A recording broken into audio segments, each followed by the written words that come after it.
ఏమండో ఈరోజు పొద్దున దోశలేసే సెక్షన్ నేను తీసుకున్నాను. ఈ బర్నర్ ఉంది చూడండి, రమ్మన్నా రావట్లేదు. ఏంటది మంట. నుంచుని వేసి వేసి జనాలేమో వెయిటింగ్, ఇక్కడేమో దోశలు అవ్వట్లేదు. ఉండడానికి పేరుకి 4 బర్నర్స్ ఉన్నాయి, కాకపోతే ఫుల్ ఎక్కువ వంట అనమాట. సో ఇది అస్సలు రావట్లేదు. సో దీన్ని క్లీనింగ్ ఎలా చేయాలి అని మా మమ్మీని అడిగితే, ఆవిడ జనరల్గా నా చిన్నప్పుడు ఫాలో అయ్యేదండి. ఊరికే మీతో షేర్ చేసుకుందాం అనిపించి వీడియో చేస్తున్నాను. చాలా ఎఫెక్టివ్ రెమెడీ అండి ఇది. మీరు చేస్తే మాత్రం మీ బర్నర్స్ తళతళ మెరిసిపోతాయి. ఏం లేదు, ఒక గిన్నెలో 1 గ్లాస్ వేడి నీళ్ళు తీసుకోండి. అందులో 1 అరచెక్క నిమ్మరసం పిండి ఈ బర్నర్ని ముంచేయండి. తర్వాత అందులో ఈనో పౌడర్ వేయండి. 15 నిమిషాలు అలాగే ఉంచేసేయండి.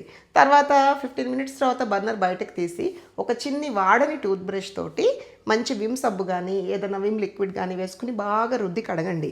మురికి బాగా ఎక్కువగా ఉంటే నిమ్మ చెక్కకి ఉప్పు అంటించి దాంతో రుద్ది కడగండి. తళ మెరిసిపోతాయి మీ బర్నర్స్. అంతేకాదండి, గ్యాస్ ఫుల్గా సప్లై వచ్చి మంట బాగా వస్తుందన్నమాట. మీరు కూడా దోశలు వేయాలంటే ఫాస్ట్గా వేసేయచ్చు. టిప్ నచ్చిందా? మరి ఇలాంటి టిప్స్ రెగ్యులర్గా చూడాలి అంటే నన్ను ఫాలో అవ్వండి. బాయ్.